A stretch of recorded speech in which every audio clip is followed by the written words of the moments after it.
Hello everyone and welcome back to 4FS Gaming. This week we're going to be looking at some gameplay, specifically some trios gameplay, and we're going to look at how moving with your team and kind of hunting as a pack when moving on other groups and other teams is really the way to go. I'm going to break down some of this, I'll pause it, talk about some of the tactics as we go along, so hopefully you can get some benefit out of that.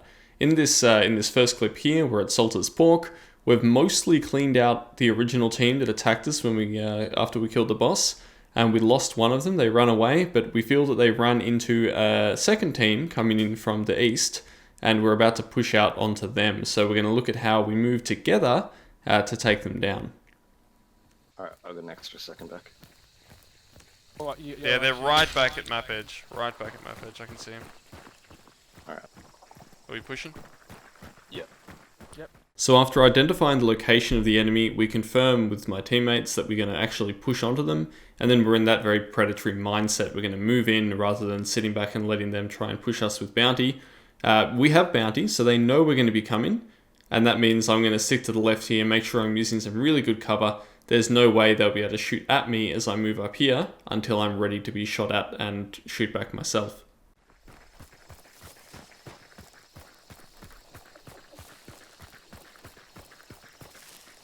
Doing scan. Fire. Still don't see the other guy, only see all three. They might have killed him. They might have killed him. Yep. I see. They were burning over here. There is. Yep. Hit. Fucking no hit. Hit.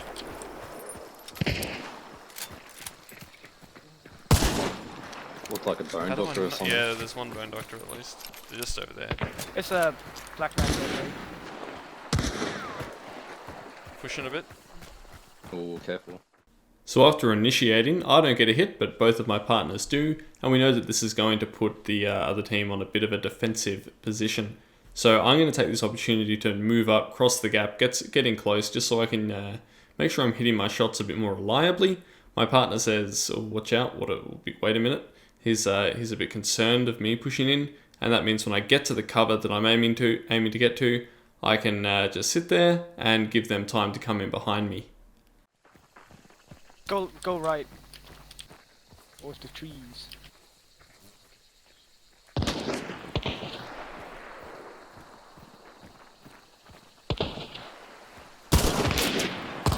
Hit another guy. Beyond that dirt mound. One on top of the dirt mound, I think. Where he went off. Hit another. Hit with sister, which Nice. is dead. Yep. Alright, I'm gonna push up to you now, Merrick. Oh. So it's a pretty standard shootout, and the combined fire between two of us is able to bring one down, and at that point you've got to make the decision to push in. You can't become passive after getting kills. This is your best chance to capitalize on that and gain ground. And so what we're doing here is almost a bit of a bunny hop system. One of us moves forward while the others cover, and then we swap over and vice versa to make ground, while always having at least one or two of us with our weapons up, ready to take shots to discourage people from trying to pick us off. At the very back, but the bone doctor's running away. I'm not sure if this guy's still here. Scan. I'm scanning. Scanning. Sorry. They're both One over here, equal one over here. distance. I'm just heal that. Got him. That's Killer's one. dead. I need to reload. Watch out for that dynamite. And there we can see it play out perfectly. As my partner's running, I've got my gun up. When I start sprinting, I get hit, but both of my partners are ready to get that kill on the cheeky person that tried to get a shot off. This is what I mean by hunting as a pack, moving forward and covering each other constantly so that it becomes very risky for anyone to try and shoot at you as you're moving up. That's not Dynamite. that. Oh, Oh, it's just fire. Sounds like a different. thank Nice. you. Jesus, I missed that shot. Yep, this is their third right here. Scanning. That's it. You know you burnt the guy that had his other two partners dead. It then becomes a really, really simple matter for us to just push in and execute the last guy. When we're all closing in from slightly different angles, there's very, very little he can do, especially out on the edge of the map with limited cover and movement options. Now the other boss is vanishing nicely, so we decide we're going to beeline it over there and see if we can pick up the last team on the map. There's 4 bodies out here and 2 back in Salters, so there's only 3 to go. This is going to be a good example of why you should scan probably a little bit more when approaching a boss lair like this, because it's very likely that people will push out and try and meet you on the way, rather than wait inside of the boss lair. At least that's what experienced, more dangerous players will likely do. And they don't have an extraction, so that's good. It's not far. Oh yeah, that's right. There's a prison.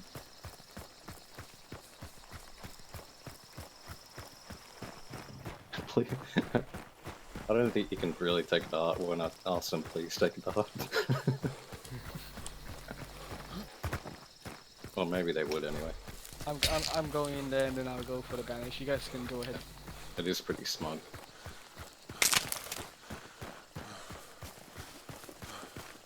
They're coming on us probably. Watch out there. Yeah. Yeah. I need you guys. Those particularly observant viewers might have heard those footsteps in the ruins to my left that I just ran past. But yes, there was a hunter hiding in there. Now, why they didn't attack us now when we were so spread out is beyond me. It would have been the perfect time. Let's see how it plays out. I mean, I'm not far off you. Maybe we'll go into Arden and... Maybe scan before crossing in case they're set up in Arden. Yeah, I'm gonna... At this tree... Oh, by the way, I have no heals. Oh, we've got people behind us. 45. Where? I would have run right fucking past them. I thought I heard something. Wait, let them get in into the field. More like 40. How many? Left. I only saw one back there.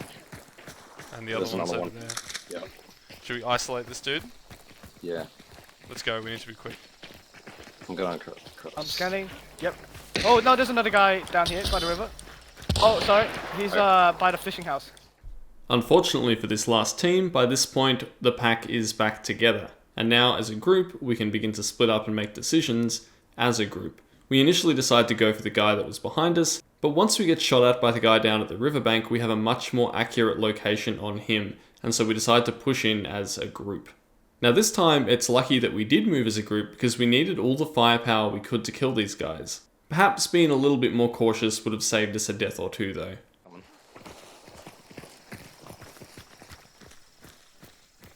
Still behind it. I hit him once with the battalion.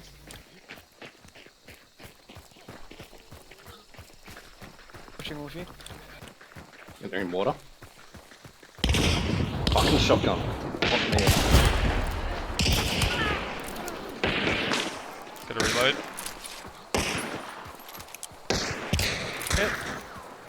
Hit. Winfield. Now I know I talk about how much I love the Sparks a lot in a lot of different videos, and this is an example of how the Sparks is actually quite limited compared to a bolt action like the Mosin or a Labelle, or in this range, even a Carabiner. I had to pull back out of the immediate combat sphere to reload. I did so in quite a safe place, but that left my partner isolated for too long and it meant I couldn't get back to help him in the 2v1 that he found himself in quite in time. Luckily he was able to trade, so now it's just me and the Winfield guy. We're the last hunters on the entire map.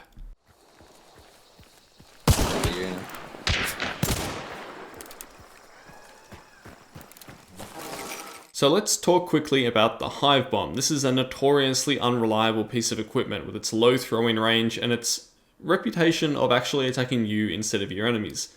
Now the reason I'm throwing this now, firstly, it's because it's all I have, and secondly, I need to reload my gun, I need to reassess the situation, I might be able to pick up a teammate, and I know that I've hit him down to low health. If I push in now, he could easily be baking around the corner with some levering or with a shotgun if he's using a small Winfield. So what this does is it gives me time. I just need to remember to pull back down the bank so that I'm both out of his line of sight if he peeks, and I'm out of the range of the Hive Bomb so it will not come back to me.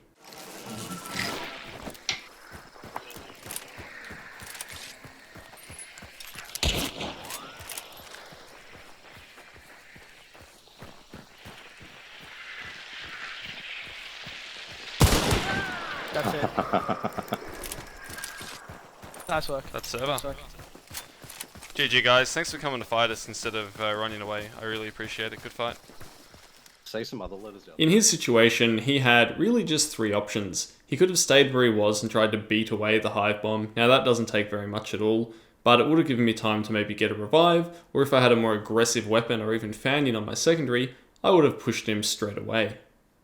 His second option was to simply run away. He would have been safe, but I definitely would have been able to get revives, and then we would have had complete control over the area, especially since my teammates could have looted back some darksight. His third option, which is what he did, was push out aggressively, and it's honestly, I think, the best thing to do in this case. His issue was that he wasn't quite aggressive enough. This means that I could track his location really easily because the hive was basically acting as a marker for me, and even if he did have an antidote shot, it would have dealt enough damage by now that a single shot from the sparks would be lethal, and that seals the match. Hopefully you've picked up some new tactics from this, or just found it entertaining.